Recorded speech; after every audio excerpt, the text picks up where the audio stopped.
तो 7th episode के start में हम फिरोज और सन्नी को देख रहे हैं जिन्होंने अपने काम को पूरी तरीके से कंप्लीट कर लिया होता है। अब ढेर सारा पैसा आ जाने के बाद इंसान क्या करता है पता है, वो एक फ्लैट खरीदता है। इन लोगों ने भी यही किया, एक बढ़िया सा फ्लैट खरीदा अपने लिए। अब फिरोज और सन्नी को ऐसा लगने लगा था अब कुछ गड़बड़ नहीं होगी। जिसके बाद हम माइकल को गहलोत के यहाँ पर देखते हैं और माइकल उसको बताता है कि 12,000 करोड़ रुपया इंडिया में एंट्री ले चुका है, जो कि पूरी तरीके से नकली है और उन्हें किसी भी मशीन के द्वारा पहचाना नहीं जा सकता। और यहीं पर हमारी मेघा जो कि गहलोत से कहती है कि हमें ऐसे नोटों को सुपर नोट कहते हैं क्योंकि इनको पकड़ना नामुमकिन होता है, क्योंकि ये पूरी तरीके से परफेक्ट होते हैं और इन्हें सिर्फ एक ही तरीके से पहचाना जा सकता है, इन नोटों को आग लगाकर। और जब फेक नोट जलता है तो थोड़ा सा लाल हो जाता है। और भाई लोगों, अगर अभी तक आप वीडियो पे बने हुए हो तो वीडियो को लाइक भी करो, चैनल को सब्सक्राइब करो और वीडियो कैसी लग रही है एक बार कमेंट भी करो। उसके बाद हम सन्नी के नानू को देखते हैं, जहाँ पर सन्नी अपने नानू के पास आता है और उनसे कहता है कि हमारी क्रांति पत्रिका ऑनलाइन हो चुकी है, जिसका नाम उन लोगों ने ई क्रांति रखा हुआ था। मतलब कि अब कोई भी क्रांति पत्रिका को ऑनलाइन पढ़ सकता है, लेकिन जब उसको ऑफलाइन किसी ने नहीं पढ़ा तो ऑनलाइन ही कौन पढ़ेगा। मेगा के पास जो ऐप सन्नी ने डाला था, अब फिरोज भी उसके मैसेज पढ़ता था। अब फिरोज सन्नी से कहता है कि तू मेगा के प्यार में पागल हो चुका है, पर हमें उससे दूर रहना चाहिए क्योंकि हम क्लोज सिर्फ उसको यूज करने के लिए गए थे। अब आगे हम सन्नी को मेगा के घर पर देखते हैं, यहाँ पर आपस में कुछ दोनों बातें करते हैं। उसके बाद सन्नी मेगा को एक पेंटिंग गिफ्ट करता है और सन्नी मेगा को बताता है कि ये पेंटिंग उसने 15 साल की उम्र में बनाई थी। जिसके बाद मेगा सन्नी को कुछ अलग अलग देशों के नोट दिखाती है और उससे कहती है कि सारे के सारे नोट नकली हैं और इन्हीं नोटों में हमारा 500 का नोट भी था जो खुद सन्नी ने बनाया था। मेगा सन्नी से कहती है जो फेक नोट लोगों ने बनाए वो सारे पकड़े गए हैं सिवाय इस 500 के नोट के मेकर के, मगर जल्द वो भी पकड़ा जाएगा। अब वो लोग बाहर आकर कुछ खाना खाते हैं और आपस में थोड़ा टाइम स्पेंड करते हैं। इसके बाद सेल्फी वगैरह लेते हैं और फिर घर आ जाते हैं। और घर आने के बाद आप लोग जानते हैं उनके बीच गुत्थम गुत्था होती है। जिसके बाद सुबह होते ही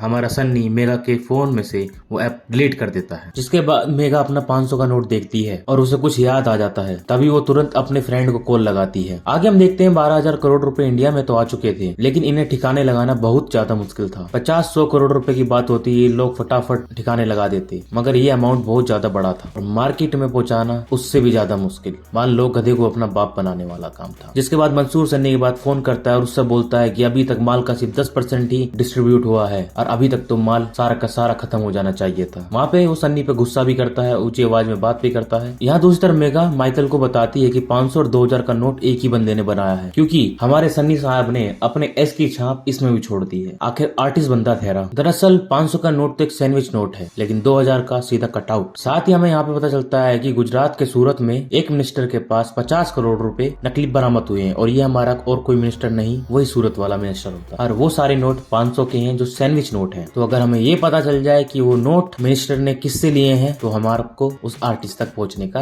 रास्ता मिल जाएगा। इसलिए हमें सूरत के एमएलए का मुंह खुलवाना होगा। अब आगे हम माइकल और को एमएलए के यहाँ पे देखते हैं, जहाँ पर उसके ऊपर कई सारे आरोप लगे हुए थे। माइकल उससे बोलता है अगर तुम मुझे बता दो कि ये 500 के नोट तुमने किससे लिए हैं तो तुम्हारे ऊपर जितने भी सैंक्शन लगे हैं हम उसे हटा देंगे, सिवाय कोई पीछे कर लेंगे। लेकिन हमारा एमएलए बड़ा ही चतुराई आदमी बोलता है मैं तुम पे भरोसा क्यों करूँ। तब माइकल तुरंत ही गहलोत को फोन करता है, लेकिन वो उठाता नहीं है। व्हाट्सएप पे मैसेज करता है, उस पर भी सीन नहीं करता है। और कुछ देर के बाद एक न्यूज पब्लिक में फैलती है और ये खबर गहलोत के पास भी पहुंच चुकी होती है। 2,000 करोड़ के नोट इंडिया में आ चुके हैं जो कि नकली हैं, मगर ये न्यूज हमारे माइकल चाचा ने ही फैलाई थी। जिसके बाद गहलोत माइकल को बुलाता है और कहता है तुम्हारा काम है, लेकिन माइकल साफ मना कर देता है कि अपन ने ऐसा कुछ नहीं किया और यहाँ पर वो एक फेवर के लिए आया है। और माइकल गहलोत को कहता है कि ये नोट आर्टिस्ट नाम के बंदे ने बनाए हैं। अगर आर्टिस्ट पकड़ा गया तो जल्द ही मंसूर भी हमारे कब्जे में आ जाएगा और जिससे आपका बहुत फायदा होगा अगले चुनाव में। उन्हें बस एक काम करना होगा, एमएलए से पूछना होगा कि वो नोट उसने किससे लिए थे। तो माइकल के कहने पर गहलोत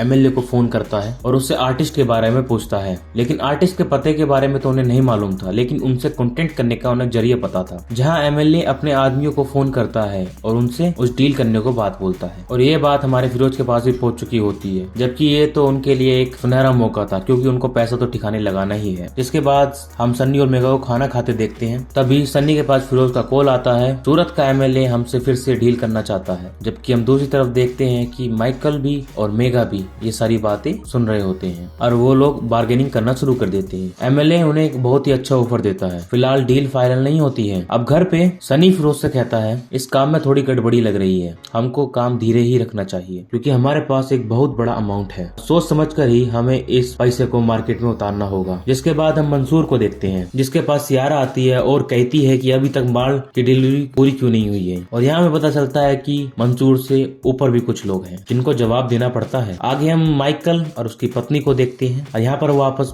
में बात करते हैं और रेखा उसे बताती है कि हमारे बीच में पहले ही सब कुछ खत्म हो चुका है। भले ही हम दोनों ने एक दूसरे से प्यार किया और लव मैरिज की, पर वो एक समय के बाद सब कुछ खत्म हो गया था। अब अगले दिन में मंसूर को इंडिया में देखते हैं और अपने अड्डे पर आता है जहाँ पर ढेर सारा पैसा होता है और जहाँ पे वो देखता है सिर्फ 10% ही स्टॉक खत्म हुआ है और यहाँ पर वो सन्नी पे काफी चिल्लाता है। थोड़ी ही देर के बाद यहाँ पे मंसूर के पास एक आदमी आता है और वो उसे बताता है कि जो गद्दार हमारे बीच था वो पकड़ा गया है। मंसूर जाता है और सीधा ही गोली टांग देता है उसके अंदर। ये सब देख के हमारे सन्नी और फिरोज भी घबरा जाते हैं। वहीं फिरोज सन्नी से कहता है गलती छोटी हो या बड़ी, गलती गलती होती है और उसकी सजा मिलनी ही होती है। यहाँ पर वो फिरोज और सन्नी को डराने की कोशिश करता है क्योंकि पैसा अभी तक मार्केट में उतरा नहीं है और उन्हें जल्द से जल्द मार्केट में पैसा पहुंचाना होगा क्योंकि स्टॉक बहुत ज्यादा है। तब सन्नी मंसूर से कहता है वो जल्द से जल्द पैसों को ठिकाने लगा देगा। फिर अगले सीन में हम माइकल को देखते हैं जिसके पास एमएलए का मैसेज आता है और वो माइकल को बताता है कि आर्टिस्ट डील के लिए मान गया है। और इसी के साथ एपिसोड होता है खत्म। अगर आप लोगों को वीडियो पसंद आई हो तो लाइक भी करो, चैनल को सब्सक्राइब भी करो और पीछे जो ठक ठक की आवाज आ रही है भाई माफ करना, अभी गलियों में काम चल रहा है। तो मैं मिलता हूँ आपको अगली वीडियो में।